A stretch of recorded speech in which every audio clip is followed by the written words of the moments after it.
Ganito na ang saya at kinhawa ng buhay namin dito sa Pasinaya Homes. Pero, syempre, bago kami makarating dito, dumaan muna kami sa mga hamon at iba't ibang kwento ng araw-araw. Noon, simple lang ang buhay namin. May mga kulang at may hirap. At ngayon, nandito na kami, handang ikwento sa inyo kung paano nagbago ang buhay namin mula noon hanggang ngayon.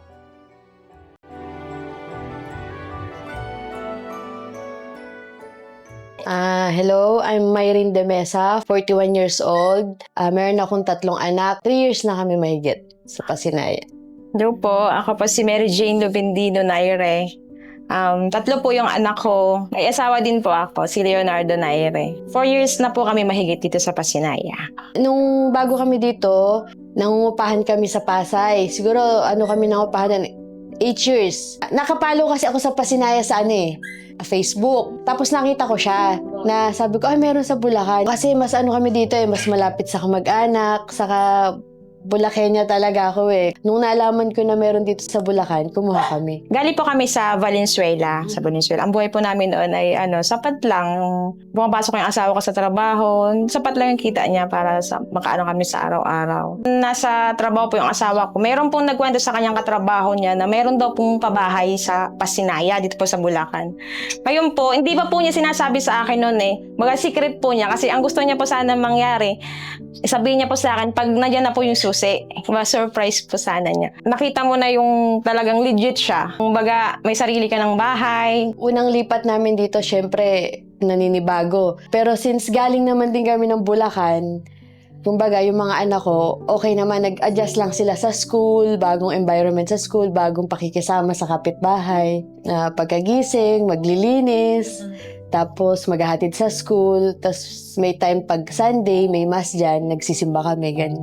Masaya ma'am, kasi syempre hindi na kami lalayo. Kumbaga, hindi pareho dun sa na lalayo ka pa, mamamasahe ka pa. Dito po kasi malapit lang. Nandito na yung school ng daycare, may health center na din po sa loob. Mas okay kami dito kasi nababudget mo na maayos yung sahod ng partner ko, tapos yung mga gastos, mas kaya kong i-budget kesa sa umuupa talaga. Yung nasalihan ko na po sa JNF ay nakasali na rin po ako dun sa sa BFF. Tapos yung MAPA. Pinaka nakilala ko talaga is yung MAPA. Ang MAPA po ay para sa akin po, parang tungkol po siya sa pamilya. MAPA is tungkol siya sa pamilya. Hindi lang siya sa pamilya, tungkol din siya sa community. Yung una po, parang nag-alangan pa ako. Pero nung naipaliwanag po nila sa amin about sa nanay tsaka sa anak. Parang na-curious po ako kung ano pa yung mga nilalaman ng MAPA. Yung pinakauna pong natutunan namin dun sa MAPA ay about sa 1-in-1 time sa bata. Nung natutunan ko sa MAPA, na-apply ko sa sarili ko, yung pakikinig sa mga anak ko. Natuto akong makinig sa mga anak ko, sa partner ko. Hello po, ako po si Princess Sachi De Mesa. I'm 17 years old. I'm grade 12 na po.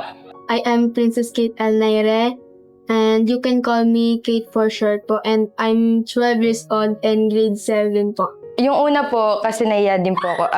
Iniisip ko po na okay din po siya kasi nagkakaroon po kami ng bonding ng mother ko and mas maganda po yun kesa po sa walang communication. Ang mga natutunan ko po is yung pag-budget. Kasi po parang malaki po yung itulong po niya sa akin. Like, pag magbabaon po ako, 20 pesos lang po yung babawas ko para may pamasahe pa po ako pa uwi.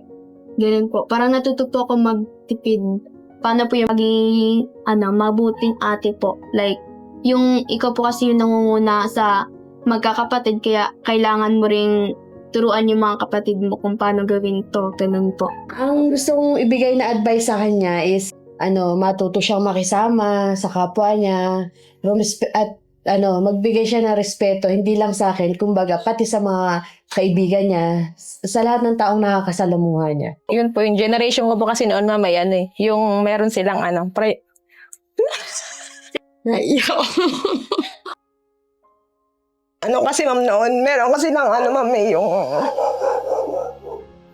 favoritism. Kaya ngayon, Ayoko maramdaman nila na may ganun. Kaya gusto ko mambag kung anong ginagawa ko sa panganay ko, hindi na gagawin ko dun sa dalawa. Ayoko maramdaman nila, ma'am, yung naramdaman ko to noon. Hanggang ngayon, dinadala. Ang i-message ko po sa kanila po lahat, nagpapasalamat po ako kasi binigyan po ako ng isang magandang pamilya. Bilang isang kabataan, ang masabi ko lang po sa nila, maging po sila, inspirasyon and maging isang mabuting bata. Sabi nga po ni Jose Rizal, ang mga kabataan ay pag-asa ng bayan. Mahalin po nila ang pamilya nila bilang isang bata po.